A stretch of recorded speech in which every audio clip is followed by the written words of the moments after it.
China's constraining debt load. Commentary.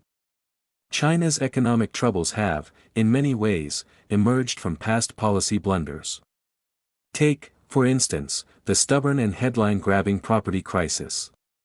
The economic and financial ills have flowed directly from three grave policy mistakes. First, planners in Beijing hyped residential property development for decades. At its peak, property development accounted for approximately 30% of China's economy. Second, in 2020, these same planners precipitated failures among developers by suddenly removing that public support. Third, Beijing waited an inordinate amount of time before moving to mitigate the financial repercussions of those failures. In another severe error of this sort, it has become increasingly clear that Beijing has relied excessively on debt, much of it external, to finance growth. Debt statistics are striking. According to Beijing's State Administration for Foreign Exchange, China carries an external debt burden of some 17.6 trillion yuan, about half of which is denominated in dollars. This figure excludes debts owned by Hong Kong, Macau, and, of course, Taiwan. The amount dwarfs amounts owed by other high-debt nations, such as Mexico, India, and Brazil. To be sure, China has a much larger economy than these other countries. Still, the debt it owns amounts to a not insignificant 13% of its economy. With government revenues in China amounting to approximately 22 trillion yuan per year, it would take some 80% of a year's revenues to discharge this debt.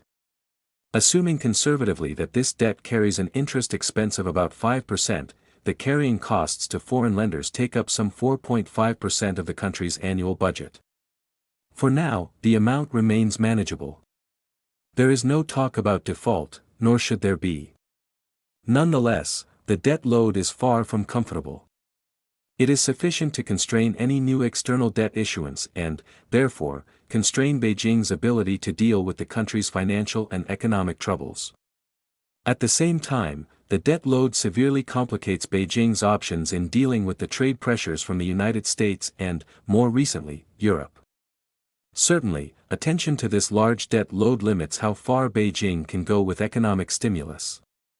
In the past, infrastructure spending has been Beijing's default means of accelerating growth. Lavish spending on roads, ports, dams, bridges, and similar infrastructure has long driven growth in China's overall economy and garnered attention and praise in the Western media.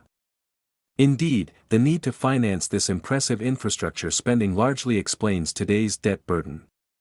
Now the accumulated burden imposes an admittedly vague limit on how much more of this sort of spending Beijing can do. The fact that local governments in China face similar debt constraints and need Beijing's help further impedes the country's ability to consider this time-honored approach to economic stimulus. The fact that a large part of external debt is denominated in dollars complicates Beijing's efforts to shift the emphasis of its economy. The Chinese Communist Party has made it clear that it wants to move away from an export-driven to a domestically driven growth engine. However, the need to service dollar-denominated debt will compel China to continue striving for a dollar surplus in its foreign account. China has consistently run a huge surplus on its foreign trade account, much of it in dollars with the United States. But U.S. President Donald Trump's aggressive moves on tariffs and other forms of trade restraints suggest that sufficient surplus dollar flows will be harder to get in the future, even as the need to service dollar-denominated debt impels a continued emphasis on an export surplus. In the extreme, which at this point remains a distant event, China would have to utilize its official foreign exchange reserves or borrow in other currencies to meet its dollar-denominated debt obligations. But even far from such extremes, the existing dollar-denominated debt burden will likely impel China to retain the export-driven growth model it claims to want to move beyond, despite Trump's obstructions. The dollar debt load also complicates Chinese currency policies. In order to blunt the impact of Trump's tariffs, Beijing has reason to devalue the yuan. A drop in the yuan's value against the US dollar would reduce the price of Chinese-made goods to Americans and so hold up sales volumes despite the tariffs. But a devaluation of the yuan would also mean that China would have to sell a lot more in the United States to get the dollars it needs to service what it owes in dollars.